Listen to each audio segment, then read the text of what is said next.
Greetings, everybody. Welcome to the world we share. Today, we're talking about something that happens in our world just once in 4 years. There is something extraordinary that happens every 4 years.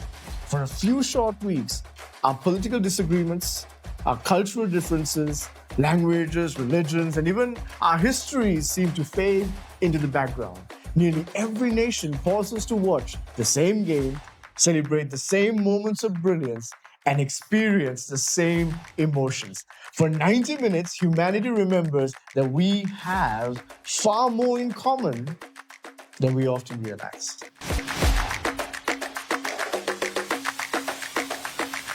Football becomes one of the few global languages that everyone understands. But what has inspired me the most during this World Cup has not only been the goals, the trophies, or the famous players. It's been the stories behind the tournament, stories that remind us of dignity, resilience, sacrifice, and hope. One image that stayed with millions of people is this gentleman from the Democratic Republic of Congo, who stood motionless in the crowd, becoming known around the world as the Statue Man. While social media turned him into a meme, his story was far more deeper. He was someone from a nation that had endured decades of conflict and hardship, standing quietly, proudly, representing his country on one of the world's biggest stages. Sometimes a single human face can tell a story the statistics never can. The Democratic Republic of Congo was made proud by this man who believes in a greater Congo, and we too stand with him and our brothers and sisters in Congo Unites as we celebrate them. Congo did an incredible job by making it to the finals and being an African nation that was represented, and they represented themselves so well, even getting a win against Uzbekistan. But what really caught our heart was this man that showed the pride and the joy and the aspiration of the nation, remembering their first president, remembering the ideals of how this nation was built.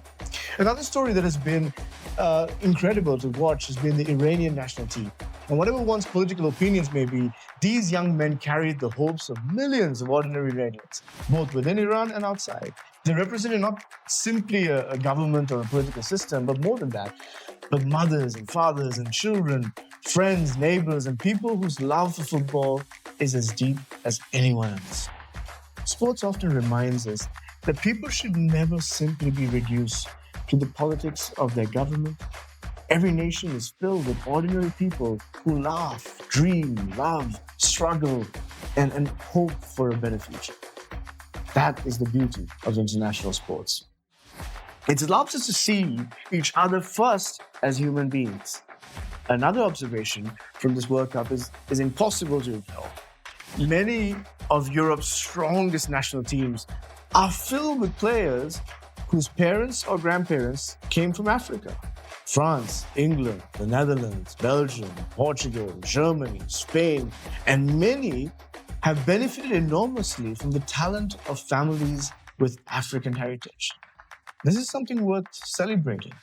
It reflects migration, diversity, opportunity, and the richness that different communities bring to a nation. But it also raises an important question. What if many of those same players or players with similar gifts had grown up in communities with little access to the quality coaching, safe playing fields, proper nutrition, sports science, medical care, or professional academics?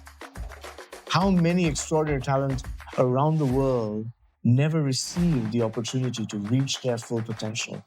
Perhaps the greatest inequality in global sport is not talent, it's opportunity.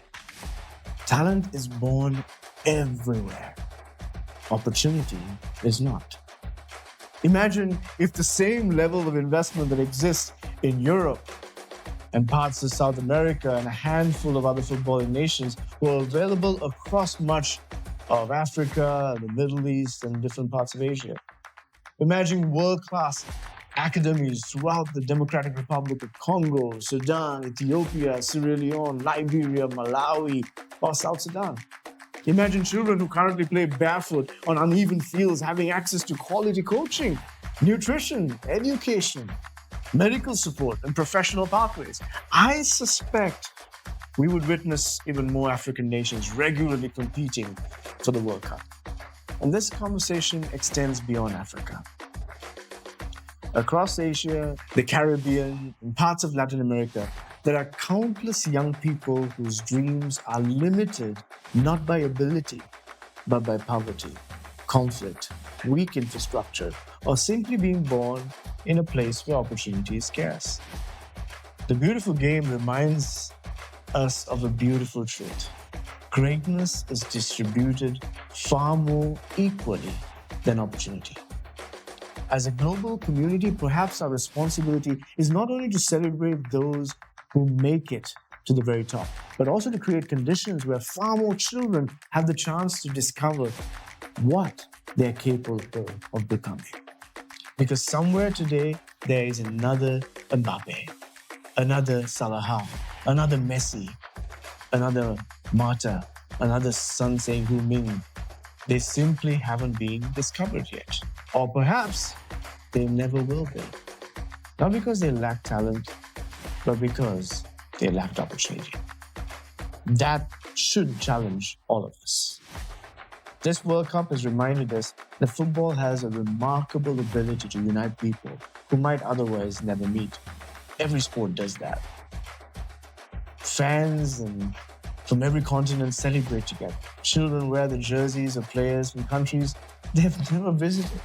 Just walking on the streets, I see kids with Messi shirts here in Sri Lanka. Millions cheer for athletes whose language they cannot speak. And somehow, through a simple game, strangers become neighbors. In a world increasingly divided by politics, ideology, race, and religion, perhaps football offers us a glimpse of something greater. A reminder that before we are citizens of different nations, we're members of one human family. May we continue investing not only in better athletes, but better opportunities. May we continue celebrating not only champions, but our shared humanity. And may the beautiful game continue reminding us that when humanity plays together, we all win. Thank you for joining me on The World We Share.